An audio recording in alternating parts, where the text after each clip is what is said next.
through. Well, now roll back to the stage here. 50 cents and Elmer. So close. You guys are almost on. You can try to get it. There's no line here. Mama, roll back to the stage over $2.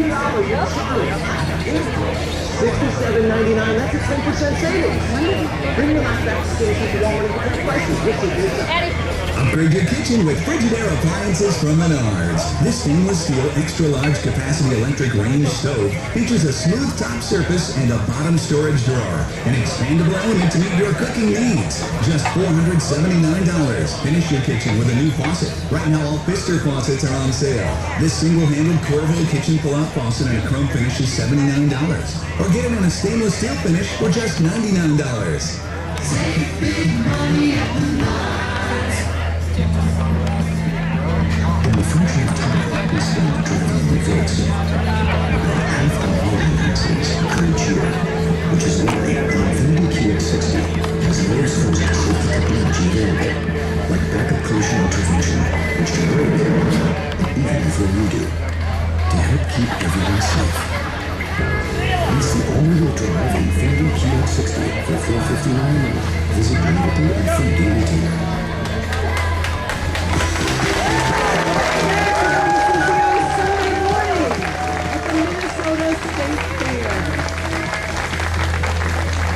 Thanks everybody. Well, as we've been telling you, one of the key races this fall is, of course, the matchup for Minnesota Governor.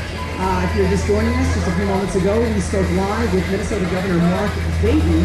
Well, 12 days ago, Hennepin County Commissioner Jeff Johnson won a hotly contested race for the right to face Governor Dayton in November. Jeff Johnson beat back 3 well-known challengers, winning 30% of the vote. He is a Hennepin County Commissioner and a former member of the Minnesota House, and Jeff Johnson is joining us now. Thank you so much for coming. Yeah, thank you for having me. All right, well, let me ask you, the night that you won, it's 12 days ago, you acknowledged that Governor Dayton is a fairly popular incumbent that a lot of people think is going to be tough to beat. Isn't that an endorsement of the fact that a lot of people seem to think he's doing a decent job?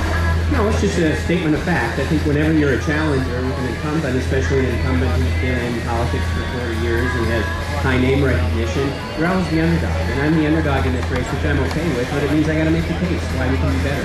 Well, let me ask you about that, because you actually are quoted in today's Star Tribune as saying about the economy, quote, "There's no question it would be easier for me as a challenger if everything, meaning economic conditions, appear to be in shambles, but it's not."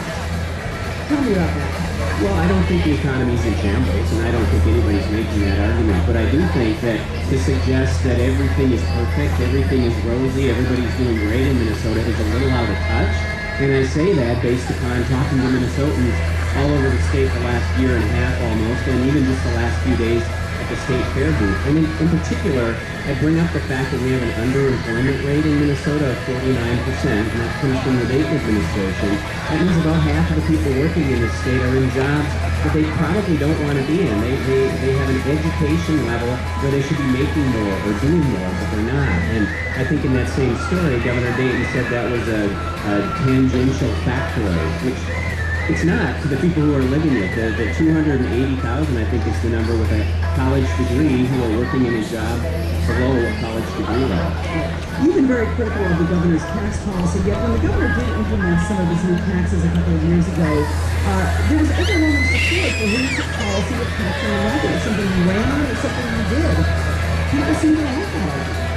Some do, some don't. I think we'll have to see how that affects the economy. Certainly this year is not looking so hot. If you actually look at 2014, now that those tax increases have taken effect, we're one of the worst states in the country for actual job growth. We created 2,900 jobs in Minnesota in 2014. I think that's the second worst in the Midwest. Only Illinois is doing worse than us. But 4.5% unemployment rate, one of the best in the nation. That's right, and that is the fact that we'll hear over and over again. But you got to scratch past just that surface number and figure out whether those are good jobs or not. If there are a lot of minimum wage jobs, if there are a lot of part-time jobs and people are working those jobs, but they want something more and it's not out there for them, I don't think that's the sign of a fantastic economy.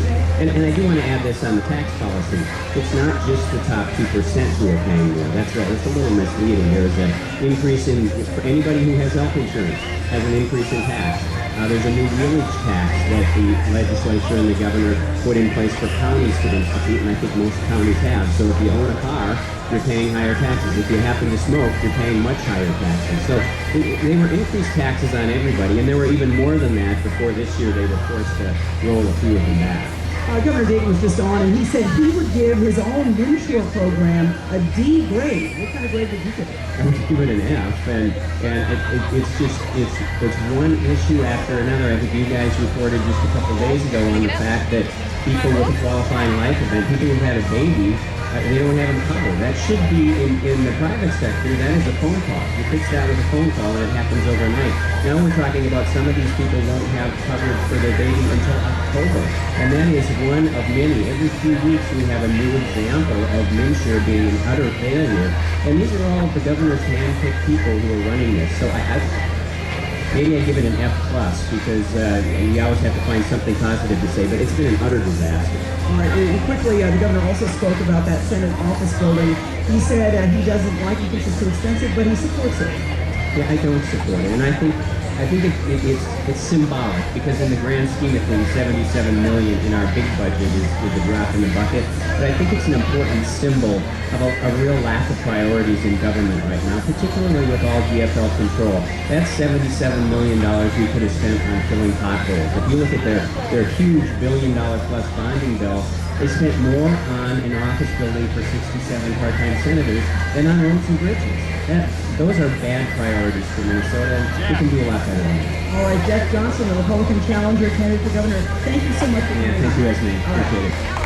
All right, so Jeff Johnson, everyone. Well, let's go to Matt Brickman, who is checking out with our weather watchers this morning. And Matt, it's pretty nice here, I think. Yeah, it's very comfortable here, but a lot of our weather watchers were woken up by some pretty good storms late last night and then again this morning. A lot of thunder and lightning and some pretty impressive rainfall totals that we're seeing from our weather watchers up over the